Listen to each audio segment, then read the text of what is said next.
And now it's going to be a sack. Chris Jones smokes Philip Rivers right back at the 40. He's not banking on the skill that he's been blessed with. It's a Kelce, great catch, touchdown, Kansas City. Rubble flings it across his body, and it's caught by Hall. Hill has it. He came back 30, he's at the 20, Dirty Dan, all the way to the end zone.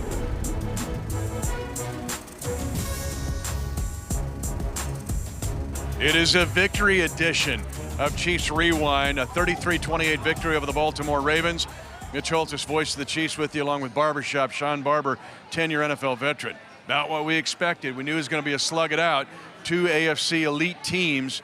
But I thought the Chiefs' ability to answer all day long on both sides of the ball was gigantic. Definitely, and we didn't worry about anything from the first snap of the game. We opened up the air attack early and often. Everybody was talking about weather conditions, how this was going to be a ground and pound type game. I think God had a different opinion. So, hey, we saw clear skies, and as we know Mahomes can do with clear skies, he opened up the air arsenal. I said this on the radio. It's easy to put goat emojis on social media. But Mahomes in this game faced really one of the toughest defenses over the past 7 to 8 years. And he has a passer rating of 132 in this game, 3 more touchdowns. But his ability to execute plays, Hardman for 83. Yes. But again, tough plays that Mahomes made in this game. And the way Robinson went up and grabbed, he looked like Michael Jordan airing for a dunk when he skied to get that touchdown grab in the end zone. And the way Pat just floated it out there to him, it was only one person go get it, and his name was Robinson. The other thing, we talk about the depth on this team all the time. But at running back, Damian Williams, knee injury, wasn't going to play. Shady McCoy, LaShawn was kind of fighting through an ankle all week long. I want to ask you about Darrell Williams and then later Darwin Thompson. But specifically Darrell Williams. I saw him early in the week. He could not wait to play in this game. He knew he could do it, and he was outstanding. When you take that next man up mentality and you really put it in your heart and your soul and your spirit, you find young players that are so eager to get on that field and make plays to prove they belong on this team and have a position as far as being a part of this kingdom. So D. Williams, he definitely did that. He stepped up when the moment counted, and he arose to the occasion. 41-yard run when the Chiefs needed it the most, when Baltimore was putting on its coming back deal there, but also then that 14-yard screen at the end of the game. If the Chiefs don't convert there, hey, it's game on. It's still a minute to go, and the Ravens will have the ball. But his ability, Darrell Williams, to be fearless in this game said a lot about that kid. And also the coach's confidence to have that guy in there in those moments of the game, closing moments of the game. You're trying to seal a victory, and you go back to him on that 14-yard screen. You go motion trips away, draw all the attention away, and then get the hands to a playmaker and let him seal the game. Amazing amount of confidence in the coaching staff to having a young man. But defensive plays, again, at key times. Yes. Emmanuel Ogbah in this game. We're going to talk to him later in the show. The Ravens scored 4 of their 5 possessions in the second half. The one time they didn't, knockdown by Emmanuel Ogbah, or that might have been out the gate. That could have been a big play. Ogbah had great plays getting his hands on the ball, but also sacking Lamar Jackson. He did a great job of creating pressure on him, making him uneasy and uncomfortable the entire day. All right, Chiefs win at 33-28. Stay tuned. We got a whole lot coming up. Really, there's not much to announce on the injuries. LaShawn McCoy retweaked his ankle a little bit, but I think he'll be back and fine as we go here. Fans, unbelievable. Man, it was loud and crazy down there. We loved it. The field crew, my hat goes off to the field crew that took care of that field after the torrential downpour that we've had. And then it was great to see 25 Jamal back here beating that drum, man. Got a big hug from him before the game. It kind of fired me up a little bit. And then, I was proud of our guys, in particular the defense, for bearing down in the tough times. So 4th down calls, 2-point plays, those end up being big for us. First of all, that's a good football team there. And their 2 big passing plays were really what makes that quarterback great. I mean, he put it up in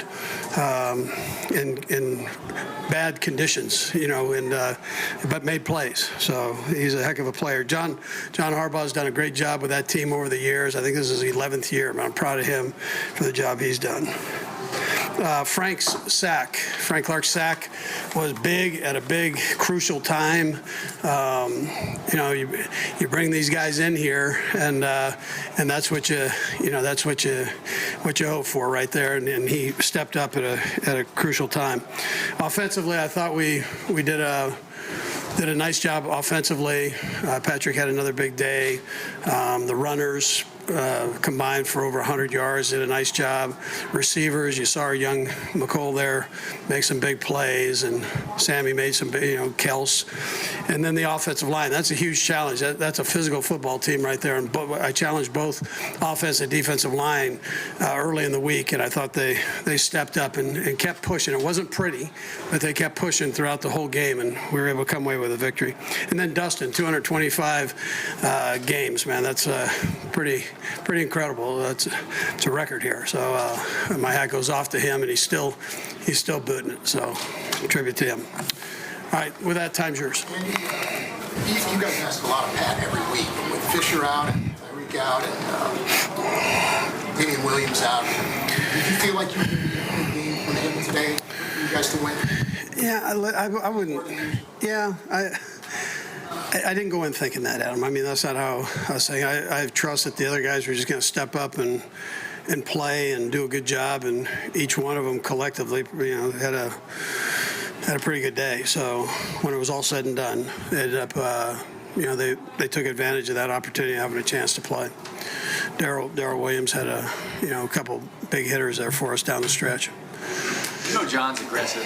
You know him, and he came in. They were fourth downs and going for two. Was that even more aggressive than you thought? You have to kind of start coaching those guys on defense. Hey, don't take a breath after third down. Yeah, I know you study all this. So they were third in the NFL and going for it on fourth down. So this isn't something they caught us by surprise. They love doing that, and they have the firepower to do it. And so you got to be on your toes right there. And then they've got a nice package on special teams where they can do some fakes there. They didn't do them, but there were some.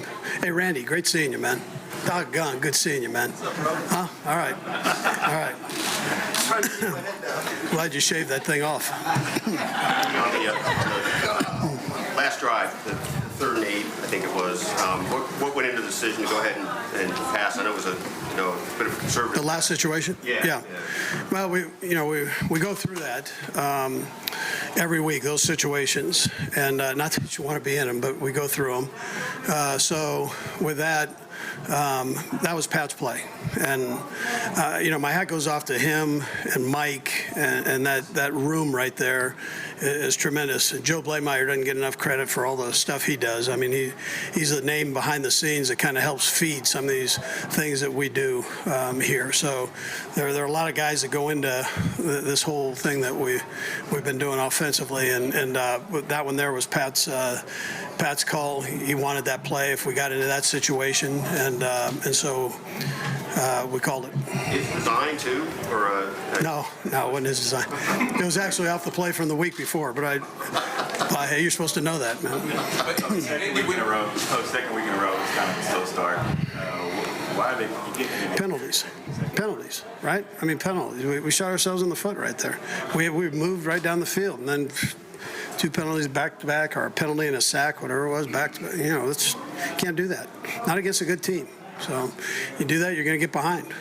When you mention Pat, that's Pat's play. Is that something where when the two of y'all are game planning, do you see more schematically that? Yeah, that wasn't okay. Let me just say. So what we do is he has the whole game plan. So Saturday night we go through and we hit those type of situations. What would you like? We ask each quarterback what he'd like if it was this situation. So it's a 4-minute situation, 3rd and 10. And so that was his play for that. But that was already in the game plan. Right. But I guess in year 2, how much of that do you feel like is there more synergy between the two of you all to know what each other wants to do in a particular situation? Yeah, if I knew what synergy was, I'd be good with it. So, but I would tell you this, that I keep it open with those guys. So if they've got an idea that they're feeling, let's put it on the table. So we give him the game plan. Now, the coaches give him the game plan, but if there's something that he's feeling, absolutely, you listen to him. So that's all part of this. That's we don't close our ears on anything, and you don't let you check your ego on that kind of stuff. A lot of people kind of put their ego out there, but you try to check your ego on that, and then keep it open. Andy, we're related to that play. Just talk about being able to get the yards after the catch that gets you there, but so we take pride in our work. Tell me about this. When you get in a game like that and they start going for 4th downs and 2-point conversions, you get a feel like this is going to be different than a normal game where everyone's just going to punt on 4th down? Do you feel that when you get in one of these? We know coming into the game, especially when those guys, push closer to their 50, closer into our territory. It's a 4-down possession. So they got a great quarterback that could, easily get 5-10 yards with his legs. And so we knew it was going to be that kind of ball game. I thought most of all we was prepared. He threw up a couple prayers. But other than that, felt like we played pretty good situational. His longest rush was 9 yards. That's a victory for you guys, right? With the way he can run it. Yeah, I guess so, but I think at the end of the day, it's all about us, just playing defense and limiting all their playmakers, which I thought, Breland did a good job on, Marquise Brown, and obviously their tight ends weren't really active. And then, Lamar's a playmaker. He's going to make plays, but I thought overall, we kind of showed up today. Hey, Tyron, you talk about the different stuff that Lamar brings. When he rolls right, he throws like 50 yards across the field. Do you ever see that? Nah, that's why those guys are special. Him, Patrick Mahomes, Deshaun Watson. It's a few of those guys in that class, and that's why they're special. They just make those kind of plays, and none of us could ever figure out, how did that happen? But that's the guy special. Sounds like you got a little bit of chip on your shoulder. People say there's no defense played around here. You guys kind of bringing that to the team. Yeah, it is what it is. We're going to continue to get better, continue to line up, continue to play defense.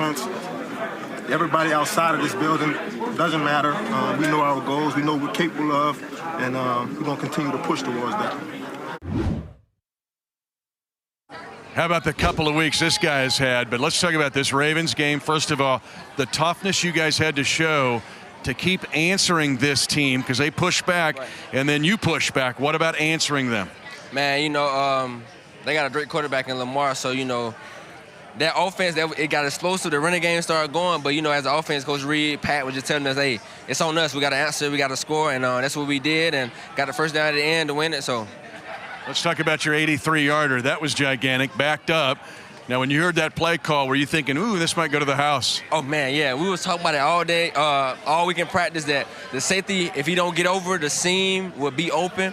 And I just thought it in my head, and I hit it with speed, Pat threw it, turned on the Jets, man, and got in the end zone. So how fun is it to be running towards the Chiefs' kingdom and the sweet nectar, knowing, hey, I got to outrun everybody here for 70 yards? Man, listen, when I seen them fans, I seen them jump up, I said, it's over with. Ain't nobody finna catch me. It's over. So I seen the safety had to take an angle. I said, yeah, it's over. And then I just had to get in the end zone and go celebrate. And then you threw the ball up in the stands. That's a pretty good throw. Hey, it hit me so fast. Like, dang, I threw the ball. Like, it's all good. But, yeah, man, I just wanted to give him a ball, celebrate with the crowd, man, and have fun. It's all good. You mentioned the chance to have to keep fighting back. I want to ask you at the end of the game, you had the presence of mind to fair catch an onside attempt or a drop kick opportunity. Now, going through your mind, 10 guys are up. You're back there by yourself. What was going through your mind as the returner in that instance? Yeah, so we wanted to see if he had a tee out there or not, So had a tee, you got to come back and play the deep kick. But he brought no tee out, so, I had to play a little closer. So I was just ready for anything. I didn't know what he was doing. When I seen the little spin, I'm like, I don't have no idea what he's finna do. When the ball, I said, hey, I'm finna fair catch it and make sure I catch it. And I caught it, man, and the rest is history. You saved the game. Now, let's just talk about this offense. And for you, what you've learned over the months here, particularly in these first 3 weeks of the season, what you're learning about playing with Pat and being in this offense. Man, just like, just play fast, have fun, and do your job, because they preach on no route is dead. If you're not getting the ball, you helping out another route. Whether it's me running deep, man, or a flat route to hold the corner, like everybody's important, and everybody got to play as a team. So I learned that team, if you play The team, man, anything can happen. And plus, you got an MVP quarterback back there directing that thing, so it's all good. I didn't even bring up we ran the bubble, and I thought, ooh, that might be a lateral, and then you got able to get all the way across the field to get a big gain there. Oh, I don't know, the ball got tipped, and all I was thinking was, let me just catch the ball, let me catch the ball. And when I caught it, the dude missed the tackle, and I just went back to backyard football. Let me get over to the other side. Ain't nobody over there anyway. Let me go over there. So it was a good play, man. Came right to me, and sometimes you got to do something. Do the things you got to do, A hero of backyard football and reality football. The Chiefs with the win, Mecole Hardman. I think it's the preparation that Coach Reid puts us through during training camp. We get everyone in. Everyone gets reps with the ones, the twos, whatever it is. And I think guys kind of build that confidence then to know that they can play whenever they get their name called. And so you see that, and I think you've seen it for the last few years now, is whenever someone else gets their opportunity, they come up and they make plays. And so that speaks to them being prepared every single week. I remember in training camp, you mentioned something that by seeing everybody at least once last year, that was going to help you from a mental standpoint. When you go through the game plan with Indy, how much do you think you're beating teams now with your mind as much as just the athletic ability that you have? Yeah, I think just being on the same page as Coach Reid, knowing why he's calling the plays that he calls, having answers. They got me on a few pressures today as far as they were flipping the pressures and getting me, but at the same time, I was able to adjust quicker and kind of have more success earlier in the game. Take us through the 3rd and 9 to end the game. What was the origin of that? And it's kind of a gutsy call. Yeah, it's actually a pretty cool story. Me and Coach Reid and all the offensive pretty much coaches and the quarterbacks, we go through our 4-minute situations every single week. And I think I've done it for 3 years now, and we finally called a play that we had already prepared for and the night before. And so it just shows that every little detail matters. I mean, we had talked about that play the night before. And do you think people would kind of just let that go after we haven't called it for a couple years now? But we had it prepared and we were ready to call it, and then we called it and we succeeded when we got the opportunity to run it. How much does that? And you said that was the one you wanted? Yeah, it was, and we had set it up last week by running the actual little pump pass thing out there, and so we knew, especially with the Ravens, they have a good veteran group of guys, so they saw the exact formation and kind of thought we were going that way, and we were able to kind of slip them out the back door and give them the pass and get the first down. Just along those lines, Patrick, when you think about what makes Andy special, what is it that you think about his coaching repertoire? I mean, obviously the way he's able to relate to people, the way he's able to get the best out of every single player that he coaches is something that is truly special about him. But I think that line of being aggressive, but at the same time being smart and doing the right thing is something that's special. I mean, I want to go for it every single time, and he has to tell me sometimes that we have to punt it. So I mean, it's like that. But I mean, he has that aggressiveness, but he knows how to manage the whole team at the same time. Just one other part to that. How much do you feel a little bit like an extension of him? I mean, it's sort of the marriage, if you call it that, really mind to mind. Yeah, I mean, we prepare ourselves each and every week to be on the same page. I mean, whenever he's calling plays and Coach Bieniemy and they're calling plays, I want to make sure I know why they're calling the play, not just spitting the play out. And so I think just building that relationship with those guys and knowing what we're trying to do and who we're trying to get the certain matchup has helped me kind of, just keep building as a quarterback in this league. Patrick, I know you said last couple of weeks, Mecole Hardman can run faster, early part of the game. Kind of what we're doing and it's slowed down some, but you hit him on that 83-yard pass. Talk about that. Yeah, I mean, early in the game, it was more of a miscommunication thing as far as I thought he was going to run more vertical, but he saw Earl over the top, so he flattened it off, and he has the ability to do that. I have to make sure I'm on the same page as him, so I told him just to keep running, to keep doing what he was doing, and keep playing fast, and then you saw whenever he got another opportunity up the seam, he was able to make a play on it, and once the ball gets in his hands, I mean, it's like that Tyreek effect where it's just about over. Patrick, going back to guys making plays, next man up and everything, just talk about the plays that Darrell Williams made, not just on the 3rd and 9 screen pass that you threw him, but some of those runs that he had in the 4th quarter that let you protect your lead. Yeah, I mean, we talked about it all training camp, and then obviously adding LaShawn at the end of there. We have a deep running back room, and those guys, every single one of those guys is prepared to play, and they can have success in the play. And you saw Darrell last year at the end of the season and in the playoffs make a lot of big plays. So he didn't get the start off at the beginning of the year, but whenever his number got called, he stepped right in and made plays, and that shows what kind of teammate, what kind of player that he is. Last two. Patrick, coming into this game, Earl Thomas said you guys weren't going to be able to beat him. You take that necessarily. I mean, Earl's a great player, and he's been a great player for a long time. But we're going to play our offense and do our offense the way that we do it, and we're going to have opportunities to beat people deep, and we're going to execute on those. And, I mean, you can say it during the week, but we're still going to do what we do every single week. Last one. Pat, you were particularly pass heavy in the first half. Did you anticipate that kind of game going into it? Would it be that way? Yeah, I mean, it goes with the flow of the game. In the first half, I felt like they were kind of flying a little bit quicker with their linebackers up the field, and so when I kind of had some of those RPO, those run pass options, I was throwing the ball, and then as the game kind of settled down and we kind of hit them on a couple of those, then they started kind of sitting a little bit longer. I was able to hand the ball off, and that's how you have to execute a game plan. It's not about I guess it's not about like going in there and thinking try to run it first and pass it after that. You have to make sure that you just take what they're giving you, and you'll be able to open both of them up as the game goes on. All right, thank you. Thanks, Pat. With one of the heroes of the day, Emmanuel Ogbah. Actually, 2 weeks in a row he's done this. I got to ask you, though, the big pass knockdown. It's the only time they didn't score in the second half. What about that play and your ability to knock it down, make them punt the ball? Oh, it's just a play call by Coach Spags. You know, you're supposed to rush at the tackle and drop back. So I dropped back real late. So I dropped in that window, so I was able to knock the ball down. So.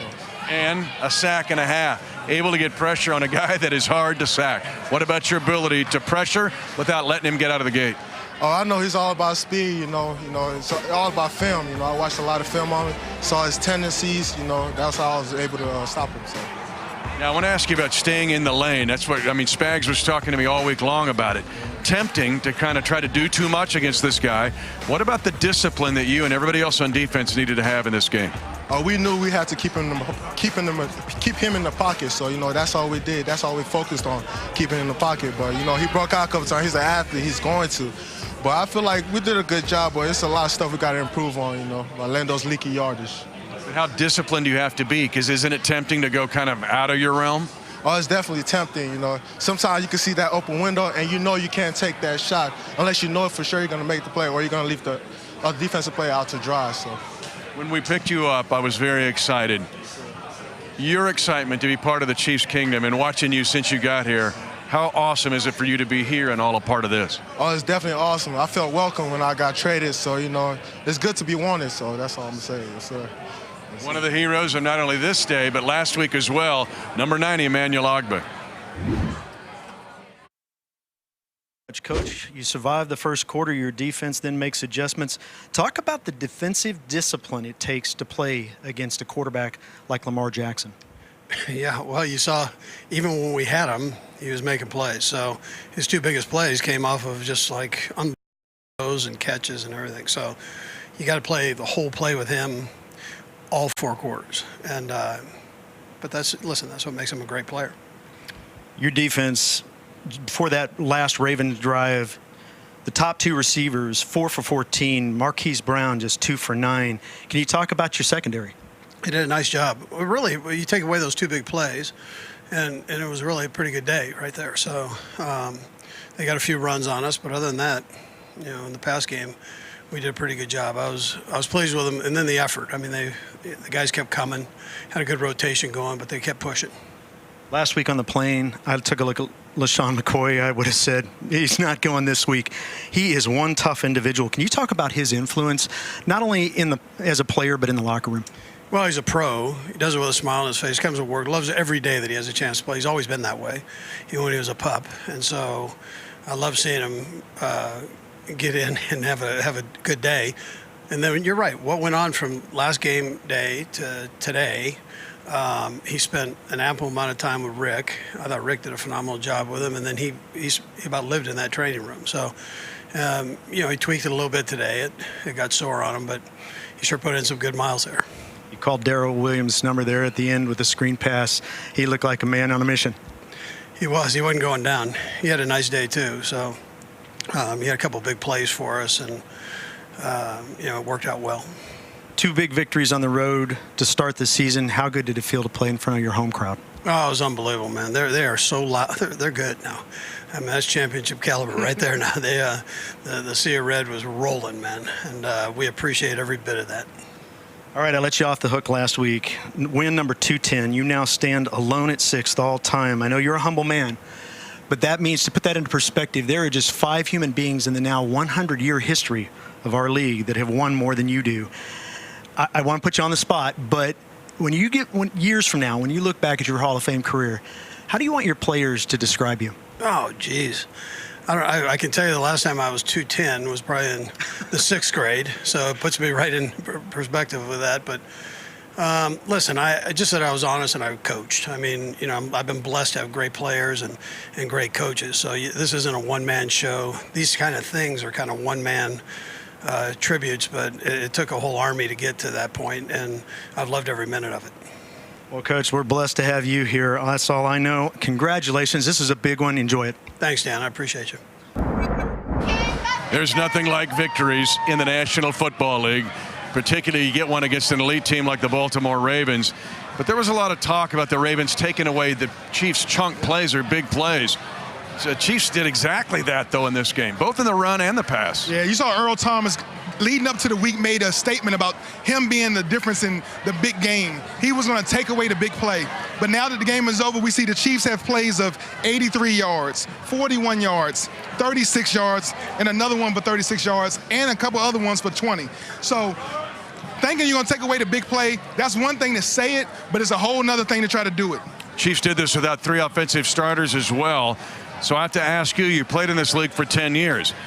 For a player to get the chance, let's say a Darrell Williams or Thompson, there were others, from a standpoint of confidence and what this says to elevate them, what does that mean to a player to get a chance and make the most of it? I think the most crucial thing about that is who we played. This was a game against the Baltimore Ravens, one of the teams that everybody's going to pick to be one of the teams left standing when it's all said and done for. It wasn't the Dolphins. It wasn't another team that, just have a couple wins. The Ravens is one of the teams that everybody's looking forward to be standing around at the end. And we had some backup guys step up to the occasion. Cam Irvin stepped in for Fisher. Mecole Hardman, we saw what kind of game he had in replacement of Hill. But everybody stepped up. And when you see that kind of commitment on a team basis throughout the team, this win, it magnifies, it just has a ripple effect throughout the entire kingdom. Yeah, and those guys will get back here at some point. Just imagine Tyreek Hill coming back with fresh legs with the rest of these guys. I mean, it gets kind of scary to see where the Chiefs go from here. And where they go from here the next week is to go back on the road to take on the Detroit Lions. So you get to play at home one week and then go right back. And the Lions had a really good week this week against the Philadelphia Eagles. So what do you take from this game if you're the Chiefs, to go right back on the road and try to get a win up there? I think the coach has an unlimited amount of skill position players he can call upon. I think his playbook is just growing. Is morphing into something even bigger than we expected at the beginning of the year. He has some names he can call upon now in big play situations, and he shouldn't be afraid to go to them. And defensively, I think we're seeing the same thing. We had Ogbon early in the show, but when you're seeing guys that are getting chances, Neiman has stepped up, Wilson has stepped up, Lee stepped up at the linebacker spot, you just get the feeling that this defense continues to climb. A young player like Ben Neiman making a big pass breakup right before the half on a deep 7 route, that was a play that the Ravens really needed to try to get back in, try to score some points before half, but Neiman playing dedicated zone defense, kept his depth, even though Jackson created a little bit of extra time and made a great breakup. We need to see more plays like that from young guys. Now, Matthew Stafford's different, but to defend Lamar Jackson, when you look in this game, his longest run was 9 yards, and that was that run-around touchdown at the very end. Yeah. Longest run, 9. To stay disciplined, to show that moxie against a quarterback like this, what does that mean long-term for this defense as it continues to grow? I think that's a testimony of Steve Spagnuolo, the amount of accountability he's putting on all guys on all levels. The defensive line to the linebackers to the secondary. Everybody has to be on the same page for this defense to work. And we shut down a premier running quarterback today, and we kept him, like you said, to nothing but more than 9 yards. That was a big deal today, keeping his rushing yards down. And finally, we can't let this show go without mentioning Dustin Colquitt. 225 games in 15 seasons. He's worn this uniform more than any player in franchise history. Just for him to be on the field and then to be a holder, that's one thing we overlook, is how great a job he does on holding. I played in the league 10 years, and I think he's doubled the amount of games I played in his short career. But in being a holder, I mean, there's many times he's great on saving kicks. No doubt, no doubt. as opposed to being not only a great holder, but a phenomenal guy, putting the ball inside the 20, giving our defense a chance to hold that offense, making them go the entire field. Dustin Colquitt is maybe my MVP of the game. He's Sean Barber. I'm Mitch Holthus. They're celebrating in the locker room club, and why not? 3-0 for the third time in a row. That, it ties a franchise record. Chiefs win at 33-28 here against the Baltimore Ravens. Chiefs Rewind is brought to you by Ford, the official car and truck of the Kansas City Chiefs, and by Community America Credit Union, the official banking partner of the Kansas City Chiefs.